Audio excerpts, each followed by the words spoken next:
Today we're talking about counters, things that you can use to teach math that may be around the house or inexpensive to purchase. So one of the best things is craft sticks. They come in a count of 150. How can you go wrong for a couple of bucks? But in the spindle boxes in mathematics, these are a great replacement for spindles. So craft sticks or popsicle sticks, beads for counting, lots of teaching color. These are colored paper clips. You can easily teach with colored paper clips, and you can connect them to form a chain for counting. These are plastic potato chips for counting. That's super fun. These are little bears. These are actually counters specifically for counting. I found these at a secondhand store, and they're little buildings. There's tons of them. And you can teach, to 10, 15, however many are in there. And you can count these little buildings. Inexpensive money coins at a party store, teaching with coins, fake plastic coins. You can find cool rocks and teach with small stones how to count. Those are great counters. And these can also be used in the Sensorial Center for teaching weight. There's several different things in the Sensorial section that you can teach. You can teach colors, you can teach barometrics and stuff like that. So you can get large ones and mediums ones. This is another thing that might be in a party store or the wedding section. They're little rings, and they actually open up and you can connect those as well. I got these from a game called Connect, and so they're different colors because you have different players with different colors, so I just snagged those from a game. So you can take parts from games you may have. Here's some other popsicle sticks. They have little faces on them. It'll be fun. The miniature section of a hobby store. These are little bitty clips that you can use. Pretty fun. All kinds of little beads that you can get. You can connect the beads with wire to make the 10 bars or the 100 square in math. These are little baby bottles, so I'm sure that those were probably cake decorations or cupcake decorations. That's pretty fun. These are little heart beads, plastic beads. So Valentine's Day, you could bring these out as counters.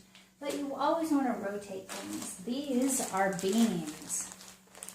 You could teach counting. You can use these in pouring in the practical life section.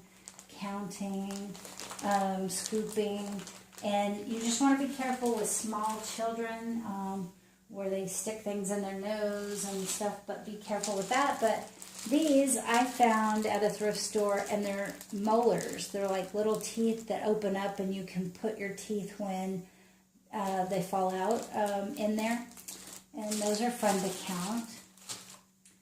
These are some pine cones, so it's a very tactile experience counting pine cones. They smell nice. Also at a thrift store I found this. They're little, hundreds of these little snowman patches. So at Christmas time you could bring snowmen out for counting, and there's enough to, probably go to 1,000 in here. There's so many. I don't know what somebody was thinking, but another craft store thing are these little balls, these little spheres, and they're wood, so you could do sink or float with them, and so those are fun to count. These are specific counters, and they are different colors, so those are cool. These are just a bag of buttons, but if you've got 10 or 5, you can use those for counting. I actually collect buttons, so there's tons of buttons in my collection. I can use those for counting. Another thing at a hobby store are eyeballs, you know, these little craft eyeballs, and those are fun to count. At the dollar store, I found these. These are little plastic ants. I don't know if you can see those, but there's, I don't know, like 10 in one container. And so I got a whole bunch of them to maybe count to 100 with these little ants. So those are fun. You can find really fun stuff. These are old Mardi Gras beads that I kept in a container. So you could actually make, you know, the 100 chain with Mardi Gras beads and count to 100. This is a little cup of carrots, and it's got 2 bowling balls, and you set it up and you bowl with it, but you can use those for counting. I found that at the dollar store. So little carrots. And then at the craft store, you can find these pom-poms, which you have the bigger ones and the little ones.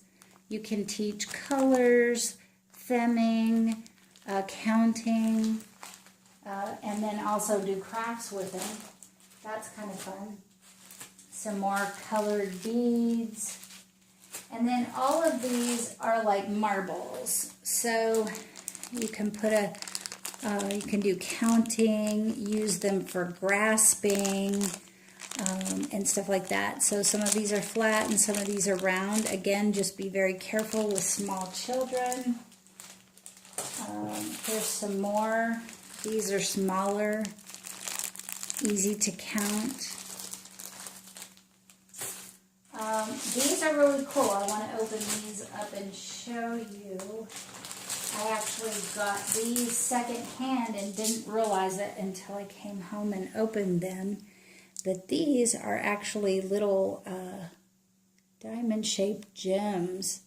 And then a big square gem. And so it's like you've got a bunch of diamonds in your hand and you can count those. So find really cool, fun, interesting things and rotate those in there.